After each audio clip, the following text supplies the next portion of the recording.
The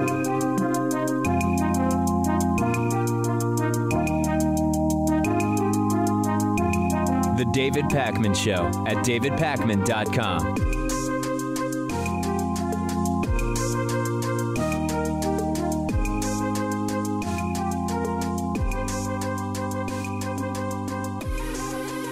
Welcome to the David Pakman Show. I'm Benjamin Dixon, filling in one more time for David while he is away, or on his way back from sitting in with Joe Rogan. If you didn't get a chance to watch it, you should definitely watch it. There are a lot of good parts in there. I'm going to play a clip of David later on in another segment, but definitely check out his interview with Joe Rogan. I think it was great. Let's start by talking about the need to impeach this president. There's a lot of questions whether or not this is politically viable. But there's a clip from Elizabeth Warren as she makes the case while we may question the political validity of impeaching President Trump and whether or not it's going to be politically useful for Democrats to actually do that, the case is clear. So I want to play this clip from Elizabeth Warren, and then I want to go over 7 articles of impeachment that were published in the Washington Post and by journalist Max Boot. But first, let's take a look at Elizabeth Warren's case. The Mueller report came out. And the afternoon it came out, I sat down and started reading it. And I read it all afternoon, and I read it all night, and I read it into the next morning, all 448 pages. I got to the end, and there were 3 things that are just, man, there's no avoiding them. Part 1, a hostile foreign government attacked our 2016 elections for the purpose of getting Donald Trump elected. Part 2, then candidate Donald Trump welcomed that help. And Part 3, when the federal government tried to investigate Part 1 and Part 2, Donald Trump, as president, delayed, deflected, moved, fired, and did everything he could to obstruct justice.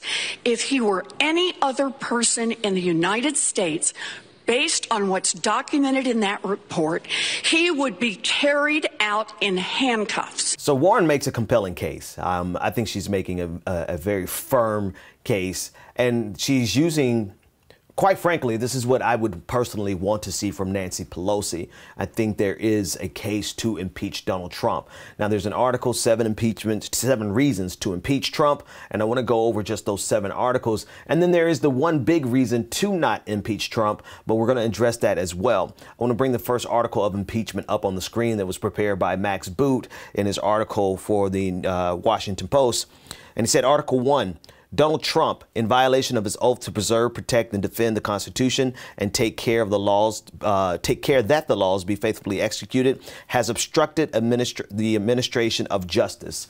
And then Max Boot goes into gives all the examples of the firing of James Comey, the attempt to block the investigation by Bob Mueller. He outlines it. It's clearly there. And these are all things that are outlined in the Mueller report. And remember, before we go any further, remember that Mueller said in his speech last week that had they not found evidence, he said it it was very interesting how he said it. He said if they found evidence that the president did not commit a crime, they would have told America. In other words, they could not find a case to say that Donald Trump did not commit a crime. It's interesting wordplay that he used there, but it's very clear he was letting America know that there's something here. And so Max Boot continues. Article 2, Donald Trump, in violation of his oath to preserve, protect, and defend the Constitution and to take care that the laws be faithfully executed, failed to defend America from foreign election interference.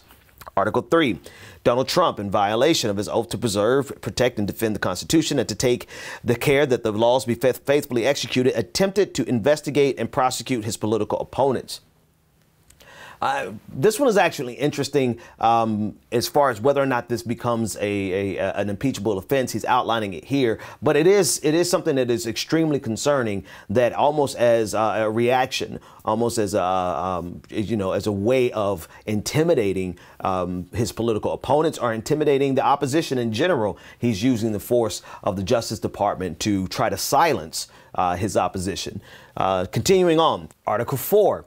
Donald J. Trump, in violation of his oath to preserve, protect, and defend the Constitution and to take care that the laws be faithfully executed, failed to produce papers and testimony as duly directed by Congress. Donald Trump, in violation of federal campaign finance laws, conspired with his attorney Michael Cohen in order to conceal alleged relationships with adult film actress Stormy Daniels and Playboy playmate Karen McDougal before the 2016 election.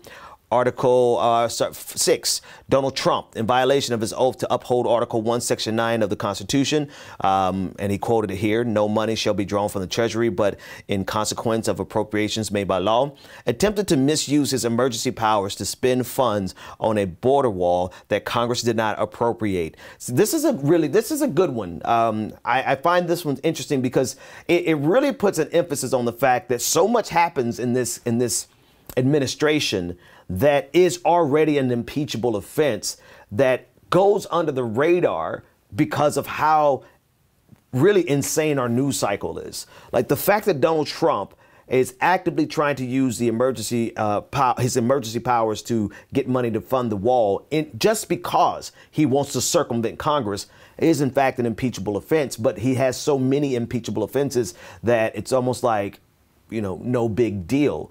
And that's also a product of Donald Trump's, his methodology of throwing so much, causing so much chaos that it's impossible to just make one thing stick.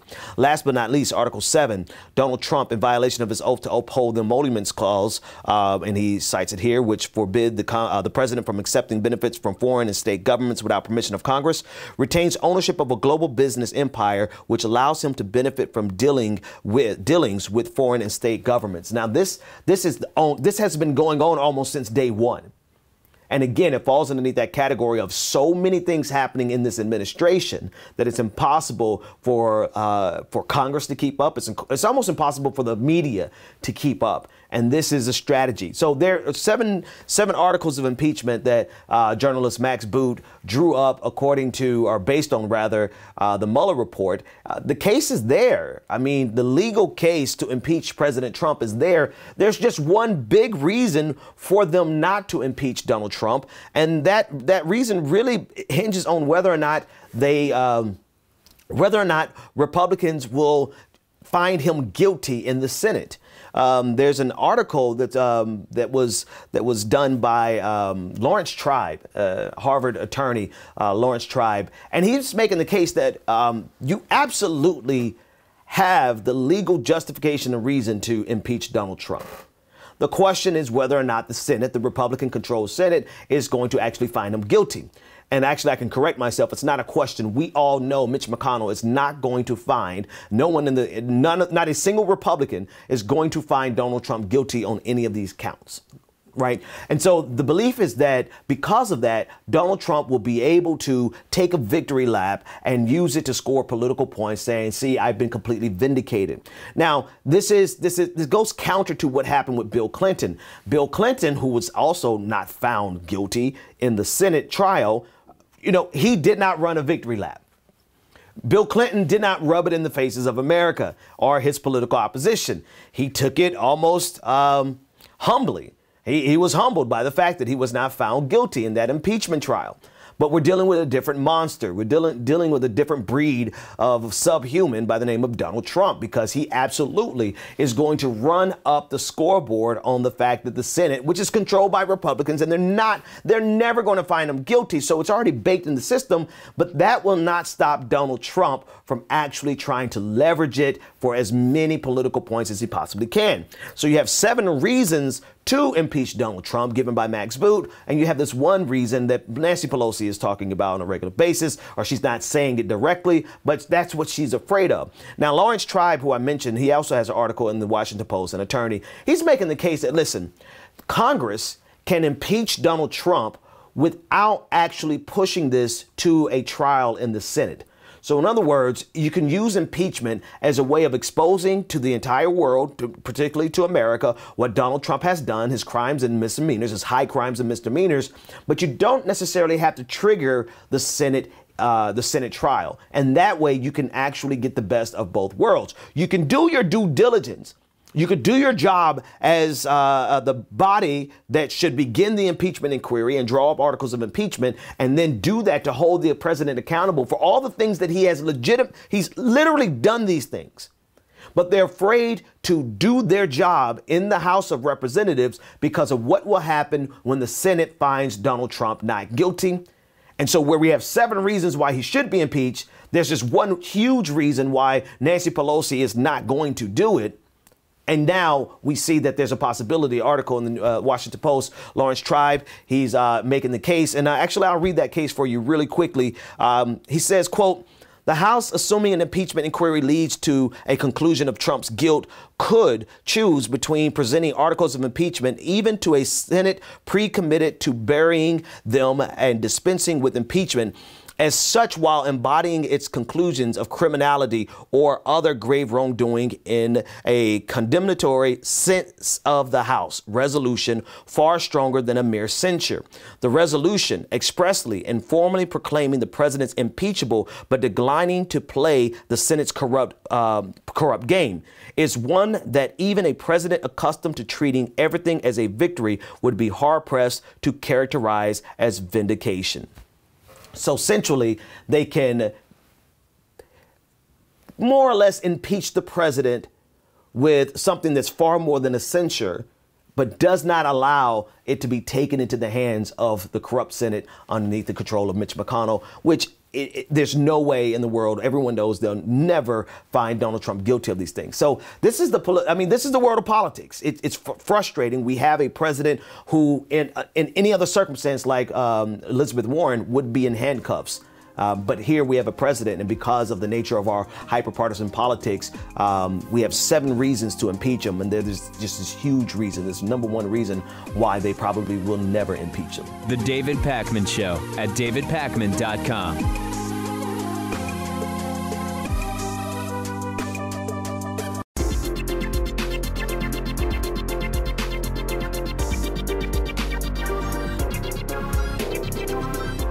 The David Pakman Show at davidpakman.com. Welcome back.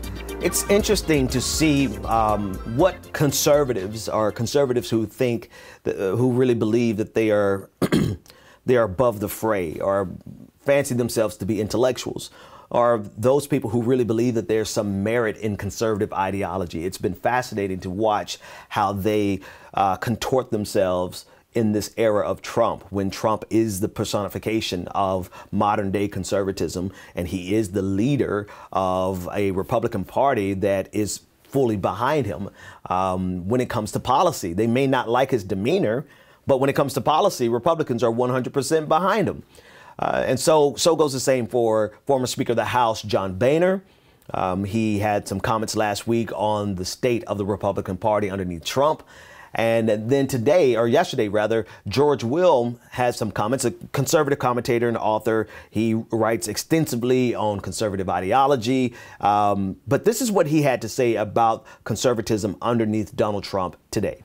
It's become a cult. It's become a cult is because of an absence of ideas, because they've jettisoned the ideas for years, decades, all the 20th century almost. Conservatives said, we're for free trade. Trump said, by the way, you're not anymore. And they said, okay, we're not for free trade anymore. Or they pretend to be. What I've done with this book is try and say conservatism has an enormously long and distinguished pedigree of ideas. It has a momentum into the future given by these ideas, and they did not go away, and they have not been refuted by the 45th president. So, I mean, it is fascinating to watch how they contort themselves, right, to try to distinguish conservatism from republicanism or from Trumpism. They try to make it seem as though they're totally unique in different things. And I actually want to pull up what George Will said. I want to read it as a quote, just for emphasis sake. He said, quote, in terms of the Republican Party, he said, quote, it has become a cult because of an absence of ideas, because they have jettisoned the ideas for years, decades, all of the 20th century almost. Conservatives said that we are for free trade. Trump said, by the way, you're not anymore. And they said, okay, we're not for free trade anymore, or they pretend to be.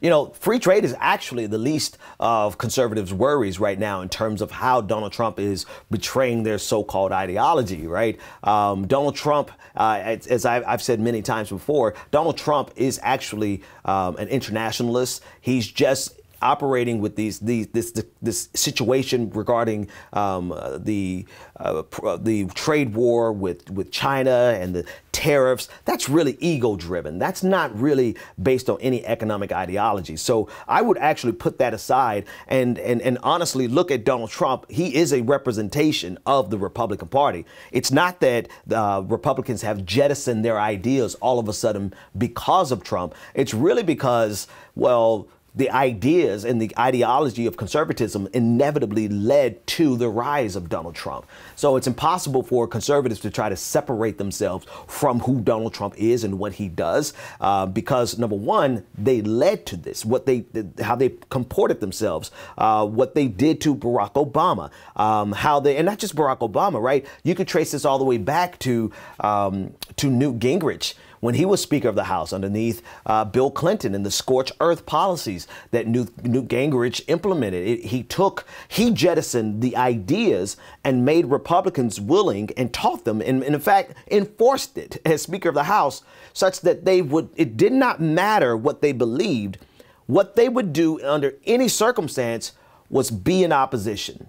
100% opposition, no matter what that Democrat is fighting for. Even if that Democrat is fighting for a conservative idea like free trade, if the Democrat is fighting for a conservative idea like the Affordable Care Act, which was a conservative idea, conservatives taught themselves and disciplined themselves to oppose Democrats at every stop so that they could always find a way to gain political power. So George Will's comments are they feel good, right? They sound good, but in reality, every step of the way, Republicans and conservatism have paved the way for Donald Trump. The same sentiment was given by John Boehner last week. He said this at an event. He said, quote, "There is no Republican Party. There's a Trump Party. The Republican Party is kind of taking a nap somewhere." Well, John Boehner, you helped create this situation.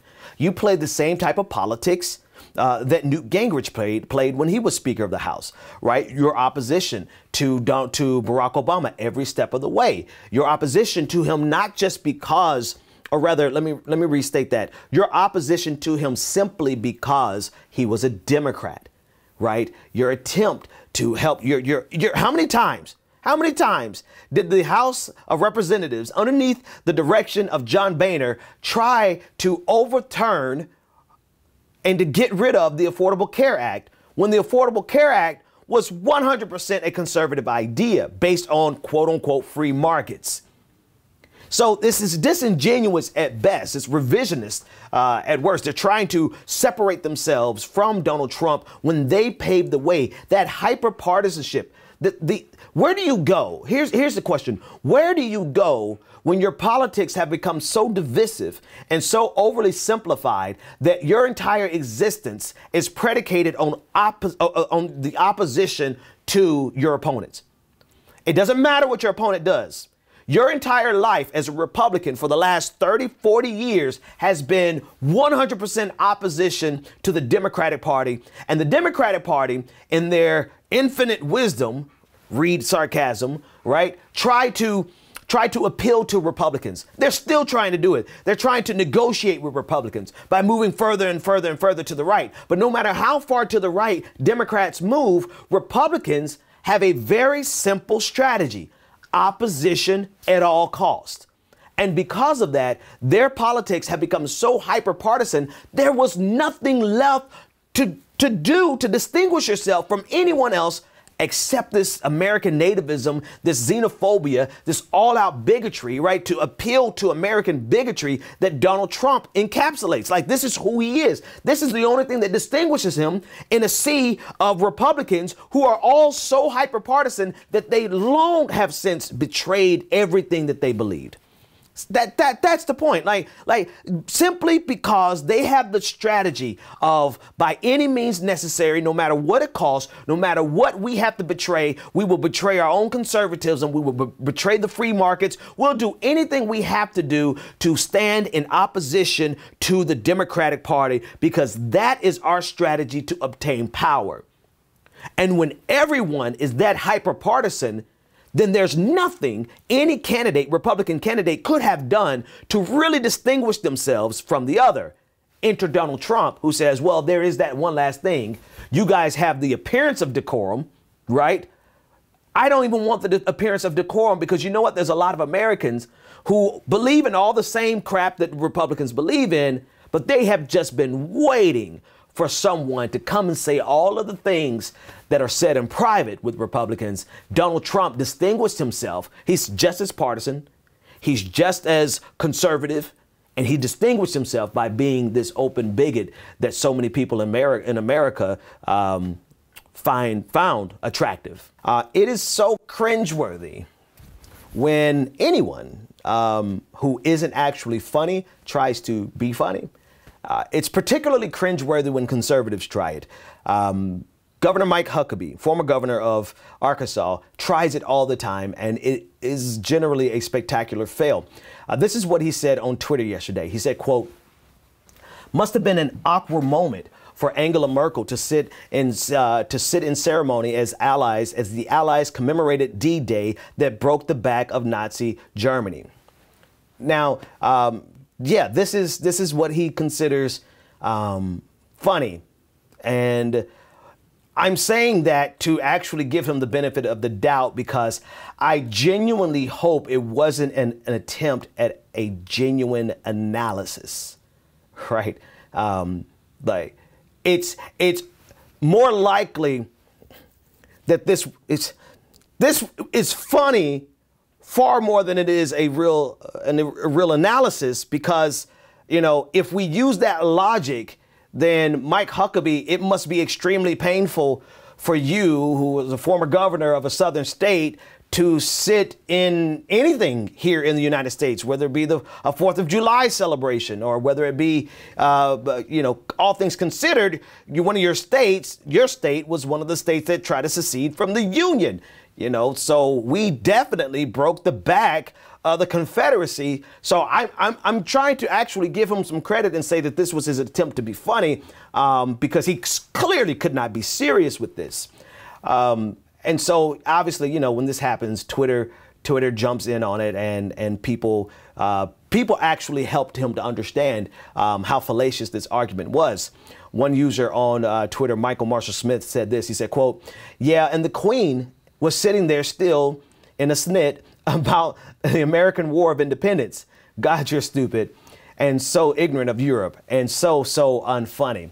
So this guy actually has the same conundrum that I have. Like, I'm not sure if he was trying to be funny, but I'm just going to say he was trying to be funny because he could not possibly be serious. But like Michael pointed out, right, if you're trying to be serious, Mike Huckabee, then that same logic says that the Queen of England, who is still tied to the same monarchy. It's the same monarchy since the War of Independence. So she would actually, this would be more applicable to her far more than to Angela Merkel because the Nazi Germany was thoroughly destroyed. Furthermore, not only was it destroyed, but it's still punished to this day. Anyone who promotes Nazism, it's illegal in Germany to support anything connected to the Nazi Party. So this is far more applicable to the Queen of England. Oh my goodness, do you people even logic? But I want to go one step further. Like I mentioned, with him being from a southern state, with him a state that still revels in the Confederacy. Like I'm in the state of Georgia. I drove to Florida to take my kids for summer break to their grandparents, right? And on our ride to Florida, there's 2 monuments to the Confederacy that we pass, or 2 memorials to the Confederacy that we pass every single time. One of these times I'm going to get out and tear one of them down, but I digress. The point is that whereas in Germany, it's illegal to celebrate the Nazi Party because not only was it destroyed, but they're trying to destroy it from the hearts of humanity. George Huckabee, yeah. Anyway, Mike Huckabee, I was gonna try to be funny, but I'm not. Mike Huckabee is still a part of a collective consciousness in this United States that wants to hold on to the Confederacy, the treasonous Confederacy, for which against which Lincoln waged a civil war to protect and preserve the Union. So in Germany, where it's illegal and where there are no monuments to Nazism and it's illegal to promote Nazism, in Mike Huckabee's home state of Arkansas and across the South, we have monuments to the Confederacy.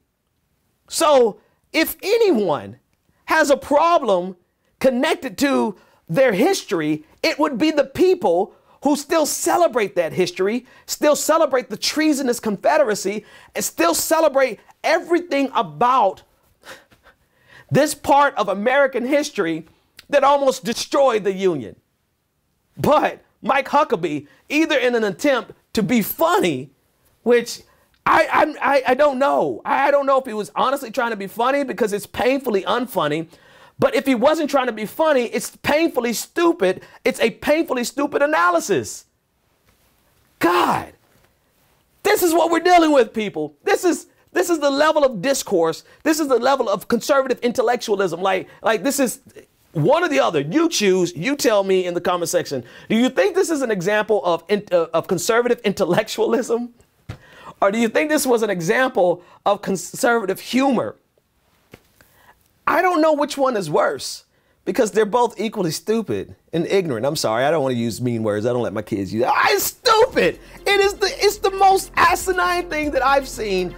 Well, just in the last 5 minutes, because I gotta cover the next story. The David Pakman Show at davidpakman.com.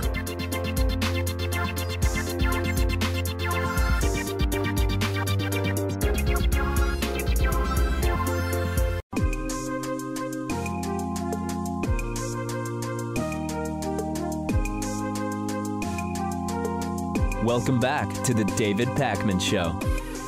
Welcome back to the show. Benjamin Dixon filling in for David Pakman. This next story really rubs me the wrong way, and I'm sure once you hear it, it would do the same to you. There is a new way of funding education, higher education. And I'm not entirely sure how new it is because I do recall being offered an income sharing agreement to fund my PhD program when I started it. Haven't finished, but I started it. But I digress.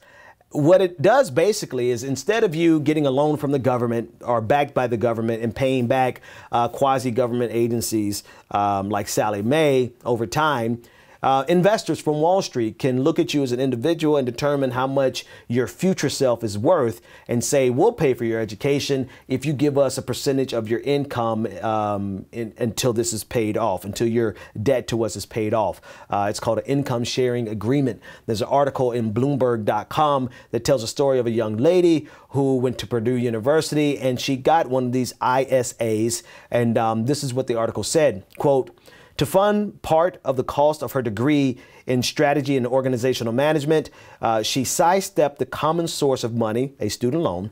Instead, she agreed to hand over part of her future earnings through a new kind of financial instrument called an income sharing agreement, or an ISA.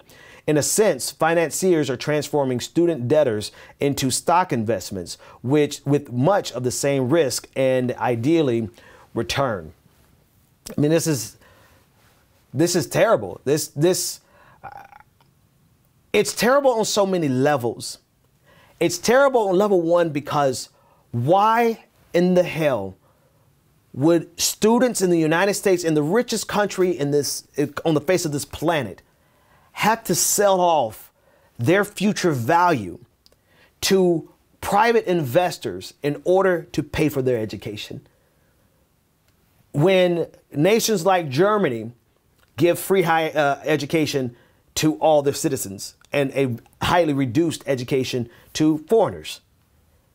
But here in the United States, in order to find new ways of funding our education, we're having to turn to Wall Street, basically commodifying our humanity in exchange for an education to benefit, an education that's inevitably going to be beneficial to this broader society. So in a sense, not in a sense, every person who goes to get a higher education, we are contributing to the society. Therefore, it should be something that the government pays for. But that's not what this story is about. This is about America's irresponsibility, America's refusal to take care of the very people who are going to take care of it. And because of that gross negligence, we're now turning to Wall Street, and not just to get a loan, but for people to sell off their value, selling yourself for an education, selling off their future value in exchange for education today. That's number one. Number two, this story is so disturbing because it shows you how just thirsty, it's the best vernacular I could think of right now that doesn't involve profanity, how greedy and opportunistic Wall Street is. The fact that they're vultures, they're sitting there waiting for an opportunity to make another dime, and they look and they see people and say, that individual, they probably are going to be worth about $60,000 a year. So if I can get about $200 a month out of them, I could clear a profit, stack them up, give me about 1,000 of those in one portfolio, and I've diversified myself and I've got a new stream of revenue.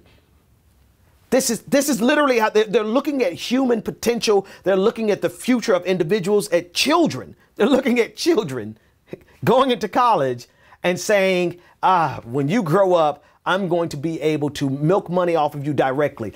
Not enough that I make money off of you on everything that you buy. It's not enough that I make money off of you, off of everything that you eat. It's not enough that I can make money off of the roads that you travel on, especially if Donald Trump gets this new infrastructure bill where they're going to be privatizing so many roads. It's not enough that I make all the money I want to make off of you, off of your living.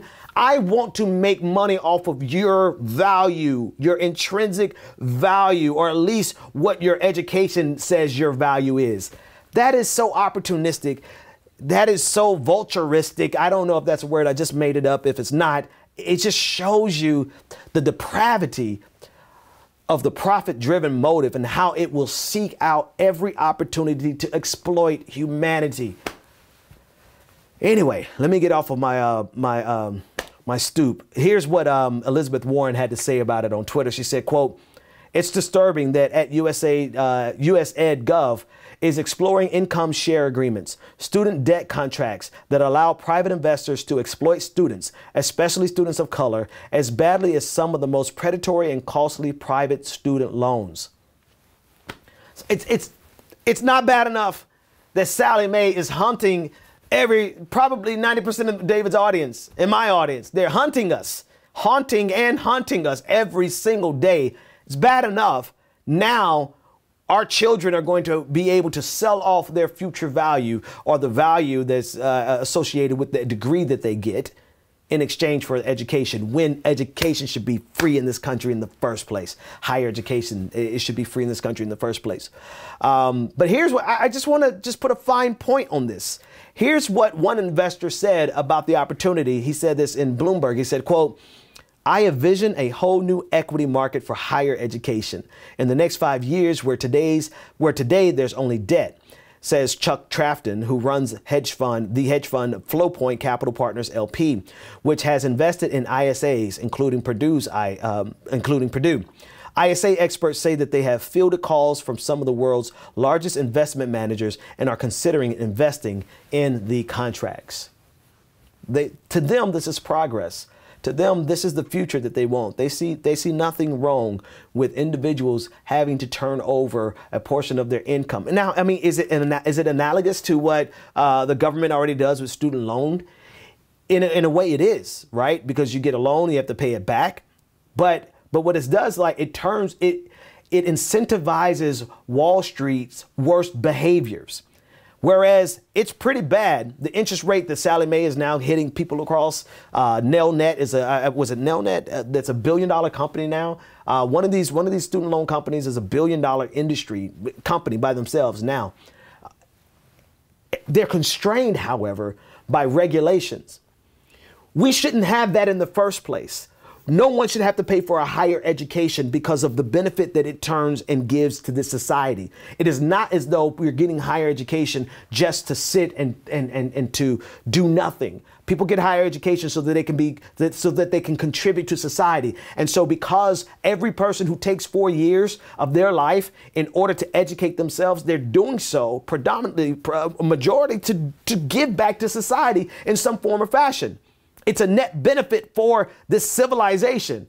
So it is an investment that the government should be making. So no, there should not be government-backed student loans. However, those government-backed student loans are constrained by regulation.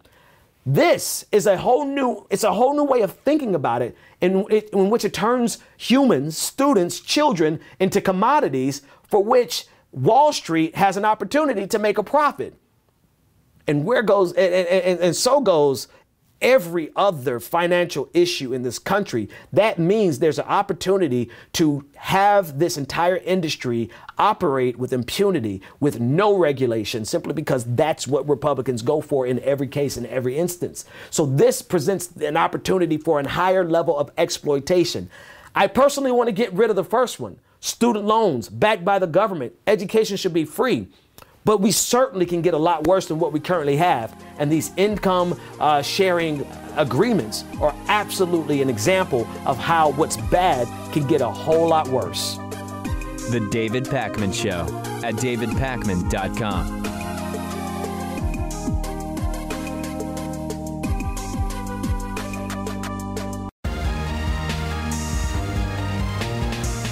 The David Pakman Show at davidpakman.com.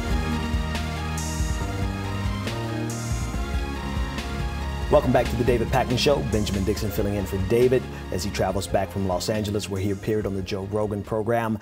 I'm going to be either in this segment or the next. I'll be playing a short clip of David on Joe Rogan because they talked about the same thing that I'm getting ready to talk about, which is this controversy surrounding YouTube commentator by the name of Steven Crowder.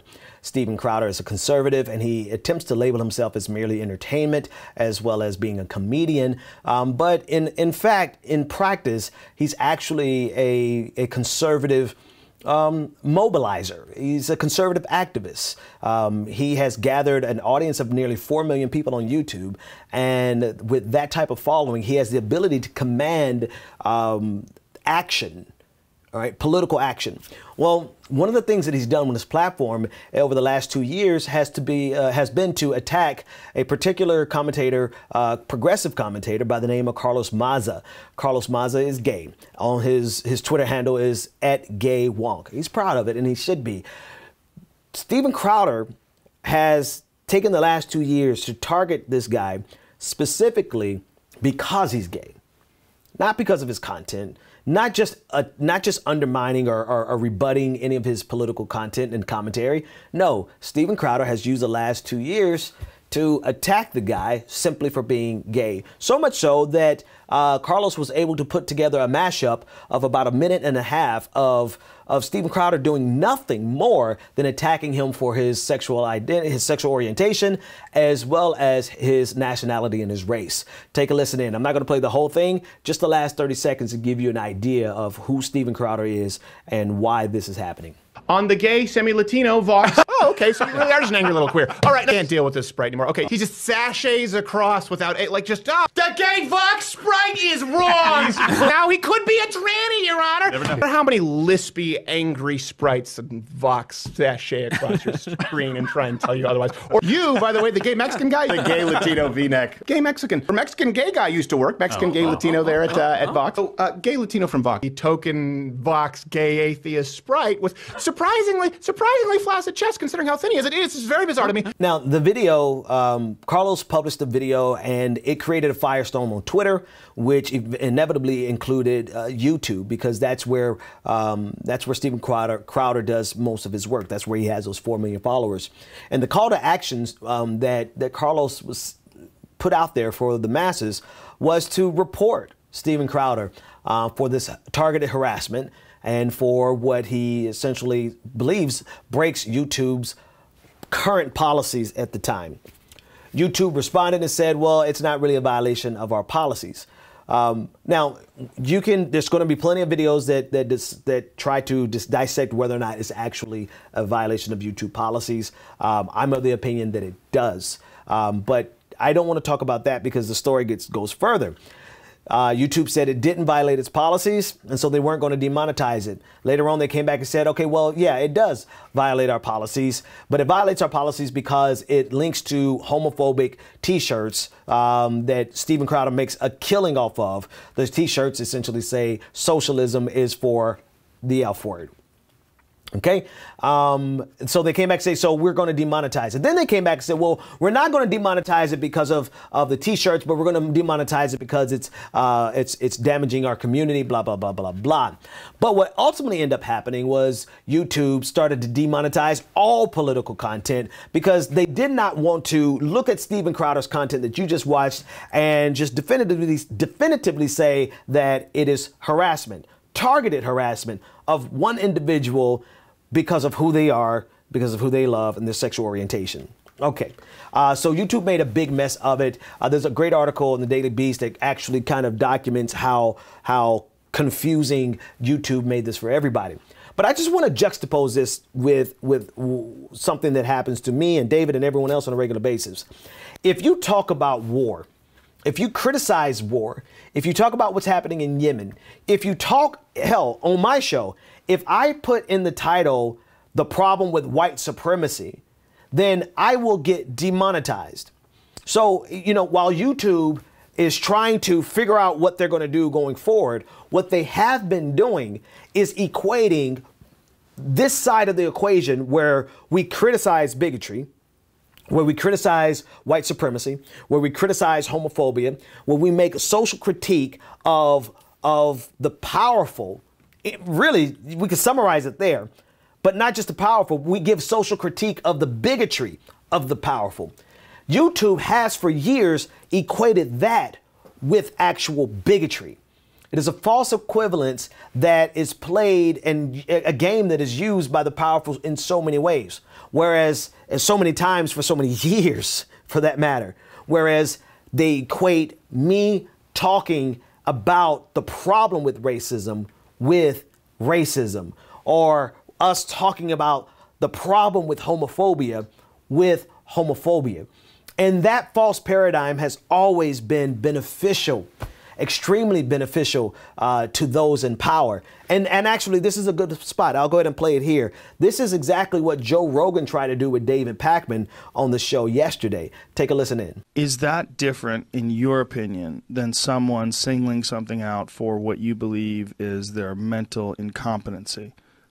Well, mental incompetence, do you mean that they're ignorant or that they're mentally ill or cognitively limited? Cognitively limited. Mocking their ability to think, mocking their intelligence, mocking their decisions, mocking the way they talk, and then encouraging other people to do the same thing. And then that person gets harassed based on their intelligence, based on their performance on particular YouTube videos and conversations. And there's active harassers. There's people that do that. Is there a difference between, say, what Sam Seder does to Dave Rubin? So I don't know if you could hear it there, but David actually laughed at that assertion by Joe Rogan. The idea that Sam Seder criticizing Dave Rubin's idiotic policy beliefs and overall ignorance with regard to politics, he's equating that with Steven Crowder mocking Carlos Maza simply because he's gay. That false equivalence is one that is pervasive. It's extremely frustrating because that is the game that conservatives have learned to play and they have mastered, and that's how they stifle the debate. That's how they stop any further progress. We will probably never be able to live in a civilized society where bigotry can be shunned because of the swift boating that has taken place. It's like, bigotry is not really the problem anymore. It's the fact that you're talking about bigotry that's really the problem. And since conservatives have been able to do that political jujitsu and to kind of knock progress off its feet, not progressives, but they've knocked progress off of its feet, they've been able to create a society where it's not really a problem for them to be bigoted jerks. It's a problem for us to criticize their bigotry. And here's the thing. It's not just a matter of us having a conversation going back and forth or a debate going back and forth or an argument. It's not just about calling people out or the cancel culture or social justice warriors. It's that Steven Crowder commands an audience of 4 million people. And while you might want to dismiss that as, oh, it's just his free speech prerogative or it's just comedy, the reality of it is that he is a mobilizer. Steven Crowder is able to mobilize people to his political agenda simply by creating content. Now, whether he's laughing, keying through the content is irrelevant, because what he has done is he's created an audience that is driven by that same bigotry. He fuels it, he feeds it, he drives it, and that audience is politically active. So in several ways, this audience is very detrimental to this broader society because of the content that Steven Crowder creates, not his general content. I don't care what he argues if he wants to actually have a debate on the merits of something. Side note, Steven Crowder has backed out of debates with me. He's backed out of debates with Sam Cedar. He's a coward in that sense. So if it comes down to actually debating the ideas, he doesn't want to debate the ideas. What he wants to do is sit behind a camera and make fun of people because of their sexual identity or their orientation. And so it is extremely impactful, because not only did this audience target and begin harassing Carlos and whoever else they decide to harass based on the words of Steven Crowder, but this is a politically active group. They are going to vote. They are going to fight for legislation that probably is going to be detrimental to Carlos and the LGBTQ community. So when people say, oh, it's just comedy, get over it. No. That is an excuse to allow this type of cancer to metastasize and to fester and to grow in this country. And that cancer becomes politically active and begins passing legislation that is damning and detrimental to anyone who wants progress. So you can't dismiss this as merely comedy. You can't dismiss this as being an argument over free speech. YouTube is a private organization that is making billions upon billions of dollars off of this type of content. And so they've set out guidelines that has been detrimental to anyone who speaks out against the powerful, anyone who speaks out against bigotry. Their guidelines have already demonetized the majority of my videos, so many of David Pakman videos, so many of videos of people on the left, because we challenge those in power. And now they're scrambling because they left a big gaping hole open for the bigoted community to find a place where they can all laugh, kiki over someone's sexual identity. And now they don't know what to do. And so what they've done, they created a bigger mess. There's so many things attached to this story, so many different angles that we could discuss about this story. But I've already gone too long on this segment. I'll probably pick it up on my podcast. Check it out later. You know, one of the things I like to do really is to do kind of like a comparative analysis, not so much an analysis, just a comparison of what Bernie Sanders is really just trying to do in America versus what people say he's trying to do, versus what conservatives tried to say he's doing. Let me start by saying Bernie Sanders and Alexandria Ocasio-Cortez, they are not socialists. I think it's fine to call them socialists because it's really beneficial for moving the Overton window to the left a little bit, because the more they make you afraid of Bernie Sanders and AOC, or the more we talk about them, the more they call them socialists, the more people become immune to that word being a pejorative. Like, it doesn't scare anybody anymore. But Bernie tweeted out something yesterday that I want to discuss, and it's in the broader context of a move by AOC, Alexandria Ocasio-Cortez, who teamed up with Bernie Sanders in order to put a limit on how much interest banks and lenders can charge to people that they have loans out with.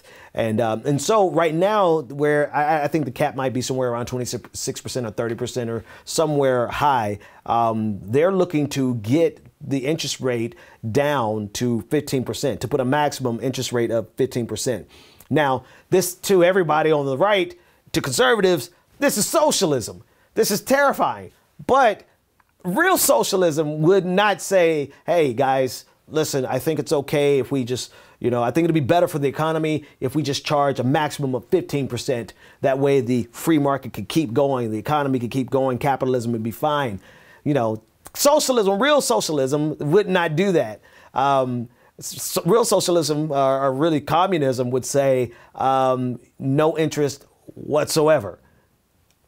Ironically, there's actually some scripture. It's funny. All the evangelicals who fancy themselves to be Christians, that's actually a lot of scriptures against charging interest, but that's not this episode.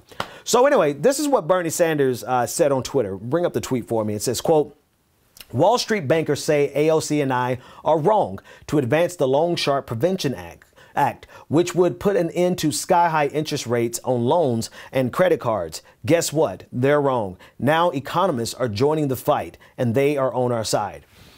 And then he shared a letter that's signed by multiple economists who say that this is actually a good thing, that not charging sky-high interest is actually a good thing for the economy. It's a good thing for capitalism. And in many ways, Bernie Sanders not being a socialist really stands out here very clearly, because a lot of the things that Bernie Sanders is trying to do is to actually save capitalism from itself. There's a book by that same title written by former Labor Secretary Robert Reich, to save capitalism from itself. This is what Bernie Sanders is ultimately trying to do. This is what Alexandria Ocasio-Cortez are trying to do. And so if we're going to compare historically Bernie Sanders and AOC with anyone, they are mostly, more closely compared to FDR, who was a multimillionaire, who was an extremely wealthy individual, but he for all that he did was nothing like a socialist. He saved capitalism from itself. So, this whole idea that conservatives do is nothing more than a scare tactic. Obviously, it's a scare tactic that in the long run could actually benefit the broader society. But because it pushes the Overton window to the left, they're trying to intimidate people. They're trying to scare people into thinking that AOC is a scary socialist. Well, when people actually sit down and look at her policies, they realize, well, she's actually nothing more than she's just trying to get post offices. She's a post office socialist. She's trying to get, more funding for teachers. They're trying to make sure kids can get a higher education without going into debt. None of these things are seizing the means of production. None of these things are, putting an end to the free markets or changing our markets to a command economy versus a so-called free market. And the more people become familiar with what she's trying to do, the more they nod their head and like, actually, that's not a bad idea, then the less scary the term socialism really becomes.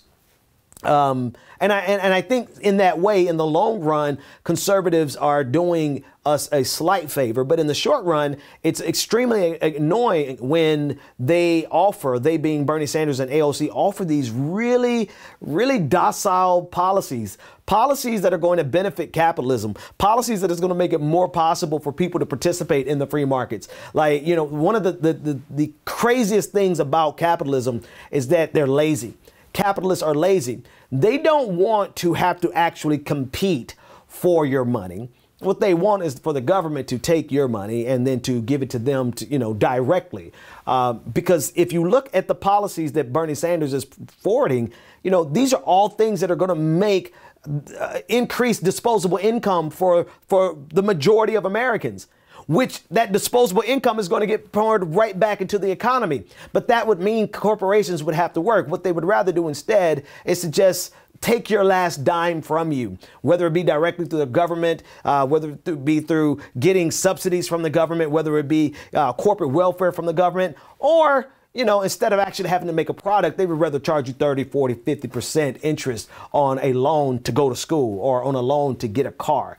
So this is the reality of capitalists, and the reality of this entire paradigm is that where they're trying to scare you about Bernie Sanders and AOC is like they're not saying you can't charge interest. They're just saying maybe 30% is too high and maybe we should go to 15%, which is still too high. But this is their effort to save capitalism from itself.